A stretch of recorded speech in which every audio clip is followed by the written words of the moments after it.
Goeiedag maats, kan julle glo, dis al vandag ons 3de sessie op ons reis deur die Ou Testament. Nou ek weet nie van julle nie, maar dis vir my baie opwindend en dis vir my baie lekker. Ek hoop julle geniet die reis saam met ons. Nou kan julle onthou in die eerste 2 sessies wat ons nog gedoen het. Ek dink is nodig voordat ons by vandag se sessie kom om net gou 'n bietjie hersiening te doen en seker te maak ons kan almal nog alles onthou van die eerste 2 sessies. Onthou julle nog die handsyne? Onthou julle in die begin het God geskep, hy het die skepping gemaak. Toe die sondeval gebeur, toe het God die vloed gestuur en daarna die mense versprei in nasies. Onthou julle nog? Skepping, val, vloed, nasies. Dis die eerste 4 groot gebeurtenisse en onthou julle wat het daarna gebeur? Ons het 4 belangrike mense ontmoet. Onthou julle, die eerste een was Abraham, Isak, Jakob wat die stoeier was, onthou julle, en Josef met sy veelkleurige kleed. Onthou julle dit nog? So dit was Abraham, Isak, Jakob en Josef. Nou kom ons doen dit gou almal saam, reg van die begin af. Ons gaan ons net die woordjie sê en die handsyne doen. Kom ons loer gou. 1, 2, 3. Skepping, val, vloed, nasies. Abraham, Isak, Jakob en Josef. Mooi maats, julle kan onthou nog baie mooi. Ek kan sommer sien julle oefen hard by die huis. Nou hierdie week gaan ons 'n entjie verder stap. En as julle onthou, het ons storie laas geëindig by Josef. En hoe Josef se broers hom verkoop het as 'n slaaf en hoe hy in Egipte opgeëindig het, maar éventueel het hy die tweede in bevel van die hele Egipte geword. En onthou julle ook dat hy voorspel het deur die koning se droom dat daar hongersnood gaan kom. En dit het toe nou so gebeur. En as gevolg van die hongersnood het Josef se familie, sy broers, onthou jy, hy het 12 broers gehad en hulle het gevorm die 12 stamme van Israel. Hulle was die volk Israel, die begin van die volk Israel. Hulle het toe nou na sy broer toe gekom in Egipte om te kan kos kry en daar het hulle toe gebly by Josef in Egipte. En dan sien ons 'n belangrike ding in die Bybel gebeur. Vir 430 jaar hoor ons niks nie, behalwe een ding. Ons weet dat terwyl die Israeliete in Egipte kon bly, het hulle vermeerder, hulle het baie geword, soveel so het hulle baie geword, dat die farao begin bekommerd raak het, dat die Israeliete te groot gaan begin word. Daarom doen hy 2 dinge. Die eerste ding wat hy doen is, hy neem ballingskap oor die Israeliete. Dit beteken hulle neem beheer oor die Israeliete. En die Israeliete begin vir hulle werk as slawe. Hulle neem hulle oor en hulle werk as slawe vir die Egiptenare. En so word God se volk, die Israeliete, dan nou in ballingskap geneem. En die tweede ding wat die farao toe doen, om te keer dat die Israeliete meer word is, hy het gesê, alle babatjies wat gebore word, moes doodgemaak word van die Israeliete. En daarom het hy 'n wet uitgeklaar en gesê, alle babatjies moet doodgemaak word. En dis nou in hierdie tyd, wat ons volgende karakter, wat ons gaan ontmoet langs die pad, in die prentjie inkom. Hierdie karakter se naam is natuurlik Moses. Want in hierdie tyd wat alle babatjies moes doodgemaak word Moses as babatjie gebore en sy ma wil hom beskerm. En sy sit hom in 'n biesie mandjie en sy sit hom op 'n rivier in die hoop dat iemand hom sal kry en hom vir haar sal grootmaak. En soos dit nou is, gebeur dit dat Moses by die rivier afgaan en waar eindig hy op? In die einste farao se vrou se huis. Sy gaan toe af om te bad in die rivier en daar kry sy vir Moses en sy besluit sy gaan hierdie kind vir haarself grootmaak. So Moses word gebore as Israeliet, maar hy word in die koningshuis van Egipte groot. Dis nou eintlik interessant hoe hierdie speletjie uitwerk. En wat nou gebeur is Moses word ouer en toe hy ouer word, sien ons dat Moses sien eendag terwyl hy loop hoe sleg behandel die Egiptenare die Israeliete. En omdat hy self 'n Israeliet eintlik is, word hy kwaad en uit woede uitslaan hy per ongeluk 'n persoon dood. En daarom moes Moses vlug. En Moses vlug toe in die woestyn in en daar gaan pas hy skape op. En vir 40 jaar lank is Moses daar in die woestyn besig om skape op te pas. Nou Moses se handsein is natuurlik, so Moses het so 'n staf gehad wat hy altyd by hom gehad het. En later, ons gaan nou weer by hierdie gedeelte kom, wanneer Moses voor die Rooi See kom, dan steek hy die staf so uit en dan maak God vir hulle die see oop om deur te trek. Maar ons gaan nou weer by daai storie kom. Maar die handsein vir Moses is dan die staf wat hy vashou. So doen jy gou saam met my. Moses se handsein is dan die staf wat hy so vashou. Mooi, ek sien julle kry dit mooi reg. Nou, Moses is toe nou in die woestyn en God besluit, hy kan nie meer langer toesien dat sy volk so deur die Egiptenare mishandel word nie. En hy roep toe nou, wie anders as Moses. Hy roep toe vir Moses en hy sê, Moses, ek wil hê jy moet my volk uit Egipte gaan lei. Eers sê Moses, nee, Here, ek kan nie, en hy wil stry, en hy sê hy hakkel, en hy het allerlei verskonings, maar uiteindelik oorreed God om sy volk te gaan red van die Egiptenare se onderdrukking.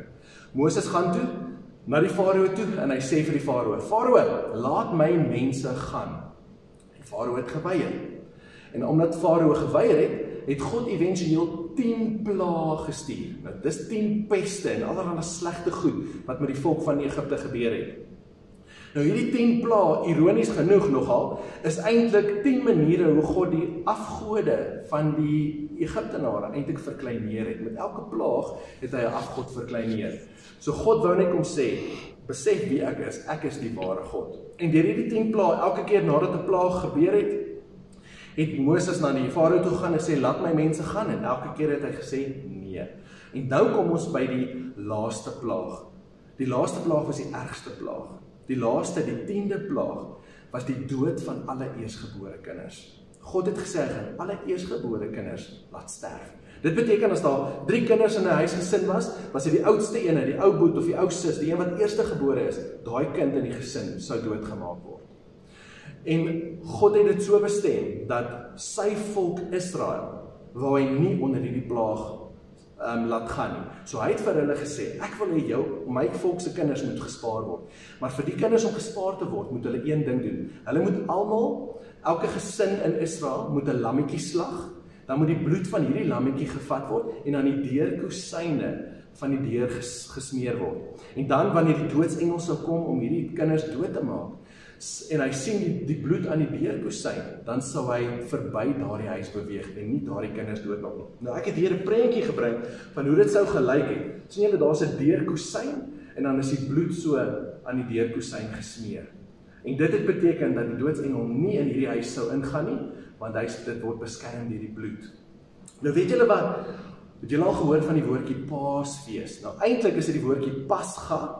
En ons vier die Pasga. Die Jode het altyd Pasga gevier en dit is later vervang met die Paasfees, waar Jesus, wat verder in die toekoms gebore sou geword het, aan die kruis sou gesterf het en hy sou die laaste lam wees wat ooit sy bloed hoef te gestort het sodat ons as mense gered hoef te word. En dit was Jesus, en Jesus het die Pasga vervang met die Paasfees. Ons vier vandag nog Paasfees. Maar die Pasga se handsein is dan die bloed aan die deurkosyne. So doen dit gou saam met my. Die bloed teen die deurkosyne is die Pasga. So die woordjie is die Pasga. En tot vandag toe nog vier die mense Paasfees en die Jode vier vandag nog Pasga, wat hulle herinner aan daai tyd wat God die Israeliete gered het, dat hulle kinders nie ook sou doodgaan met hierdie plaag nie. So gebeur die 10de plaag toe nou, en die Israeliete word beskerm, en die Farao self moet sy eie eersgebore kind verloor aan die dood. En toe Moses na die 10de plaag by hom kom en sê, laat my mense gaan, uiteindelik sê die Farao toe, ja, gaan net, trek net weg. En uiteindelik kan Moses, God se volk, Israel, uitlei uit Egipte en onder die onderdrukking van die Egiptenare uit. En ons sien dat Moses word hier die een van die grootste leiers wat nog ooit in die geskiedenis van die mensdom bestaan het, omdat hy hierdie groot taak vir God verrig het. Dan sien ons, kom die Israeliete eventueel by die Rooi See, en nou is 'n bekende gedeelte uit die Bybel uit, wat ek dink meeste van ons sal ken, en toe intussen hy besluit die Farao, nee, die mense moet terugkom, hy kan hulle nie laat gaan nie, en hy sit met sy waans agterna. En toe hulle by die Rooi See kom, toe gebruik Moses natuurlik sy stok, en hy wys dit so oor die see, en daar maak God vir hulle die see oop, en hulle kan droë voet deur die see trek. En nadat hulle verby is, maak God die see weer toe, en die helfte van die Egiptenare verdrink, en so is hulle uiteindelik verlos van die onderdrukking van die Egiptenare. En dan sien ons hoe die volk trek in die woestyn in, totdat hulle by die berg Sinaï kom. Nou by hierdie berg Sinaï gebeur daar 'n interessante ding. Daar gebeur twee goed. God gee vir hulle daar die wet. Die wet, of ons ken dit as die 10 gebooie. Nou hierdie 10 gebooie is 'n klomp riglyne vir die volk. As hulle hierdie riglyne onderhou, dan sal hulle geseënd wees, dit sal met hulle goed gaan. Hierdie is nie reëls en regulasies wat die Egiptenare gehad het om hulle te onderdruk nie. Dit was riglyne wat God vir hulle gegee het, sodat hulle goeie, gesonde, geseënde lewens kan hê. Nou hierdie 10 gebooie is natuurlik die wet genoem. En die handsein wat ons vir die wet het is natuurlik hierdie. Dit was Moses moes opgaan op die berg en hy moes 2 kliptablette of 2 kliptafels kry waarop God dan die 10 gebooie vir hulle neergeskryf het. So die 2 kliptablette, dit is dan die handsein vir die wet. God gee vir hulle die wet. So maak dit saam met my, die 2 kliptablette, God gee vir hulle die wet. En dan 'n tweede ding wat God hier doen, wanneer hy vir hulle die wet gee, sê hy vir hulle, julle is my volk, ek begeer dat julle by my sal wees, en ek wil by julle bly. So ek wil hê, waar julle bly, moet julle vir my 'n woning bou. Julle moet vir my 'n huis oprig, amper soos 'n kerk waarin ek kan kom bly. En hierdie kerk word genoem die tabernakel.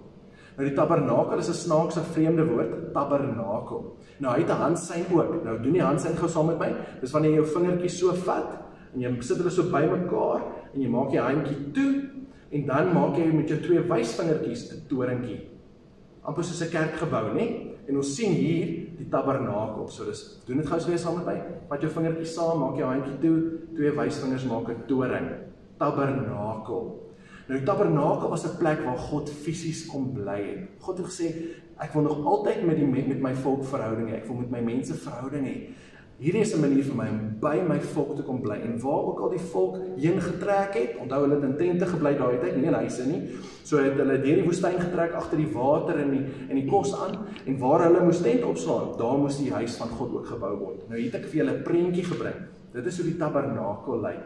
En julle kan sien hoe die volk reg rondom die tabernakel hulle tente opslaan. Want God wou reg in die middel van waar die volk hulle tente opslaan en daar wou God wees. En dit is hoe die tabernakel lyk. En sien julle daai rookwolk of die rookkolom wat daar uitkom? Dit is God se fisiese teenwoordigheid wat daar in die tabernakel was. Is dit nie wonderlik om te dink dat God nog altyd net begeer het om verhouding met sy mense te hê? En God sê vir hulle, bou vir my tabernakel want ek wil by julle kom bly. Nou vir eers maats is dit nou 'n mondvol. So ons het nou nodig om gou 'n breek te vat en ons skoenrieme net weer 'n bietjie vas te maak en weer 'n bietjie 'n slukkie water of koeldrank te vat.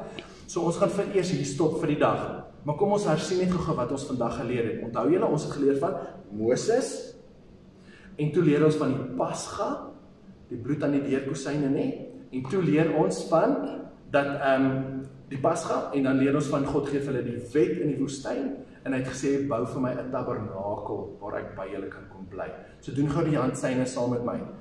Moses, Pasga, wet en tabernakel. Doen dit gou nog een laaste keer.